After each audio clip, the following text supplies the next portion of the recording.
Praise the lord. దేవుని యొక్క శక్తి కలిగిన నామానికి మహిమ కలుగును గాక. ఈరోజు దేవుని యొక్క వాగ్దానము రోమీలకు రాసిన పత్రిక 8వ అధ్యాయము 18వ వచనము. మన ఎడల ప్రత్యక్షము కాబోవు మహిమ ఎదుట ఇప్పటి కాలపు శ్రమలు ఎన్నదగినవి కావని ఎంచుచున్నాను అని ఇక్కడ రాయబడి ఉంటున్నది.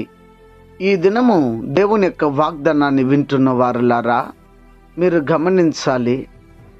ఈ ఉదయకాల సమయమందు అపోస్తులైనటువంటి పౌలు రోమాలో ఉన్నటువంటి సంఘానికి, విశ్వాసులకి మరి తెలియచేస్తున్నటువంటి ఒక గొప్ప విషయాన్ని ఇక్కడ మనం చూడగలుగుతాం. ఏంటి ఆ విషయం అంటే, ఇప్పటి కాలపు శ్రమలు అది ఎన్నదగినదిగా లేదని, ఎందుకంటే క్రీస్తేసు మహిమ ఎదుట మనము ప్రత్యక్షపరచబడబోతామని, ఆ మహిమ ముందర మనం పొందబోయే ఆ దీని ముందర ఇప్పుడు ఉన్న శ్రమలు పెద్దవి కాదని ఇక్కడ పౌలు మరి తెలియచేస్తున్నాడు. ఈ దినము క్రైస్తవ జీవితాన్ని జీవిస్తున్నటువంటి నీకు అనేక పోరాటం, అనేక శ్రమలు, ఉపద్రవం, కష్టము ఎదుర్కొంటూ ఉన్నావేమో.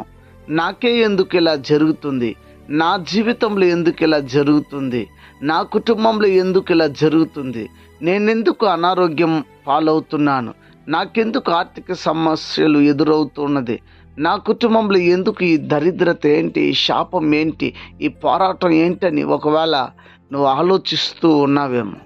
అయితే ఇలా ఆలోచిస్తూ ఉన్నటువంటి నీతో ఈ వాగ్దానం ద్వారా దేవుడు మనతో మాట్లాడుతున్నాడు. మనకు ఒక నిరీక్షణ ఉంది. ఆ నిరీక్షణను పొందుటకు మరి మనం సిద్ధపడాలి తప్ప నిరుత్సాహపడి మనము పొందబోయే ఆ యొక్క నిత్యత్వాన్ని పోగొట్టుకోకూడదు అన్న విషయాన్ని మీరు గమనించాలి.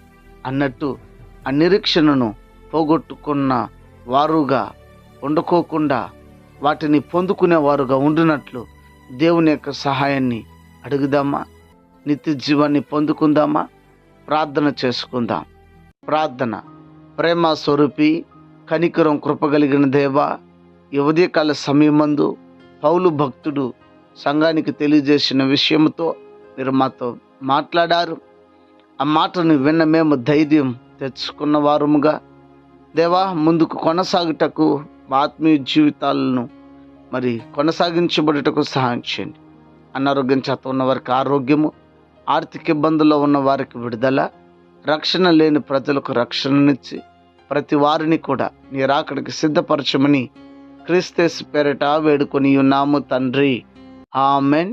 God bless you. దేవుడు మిమ్మల్ని దీవించి ఆశీర్వదించునుగాక. ఆమెన్.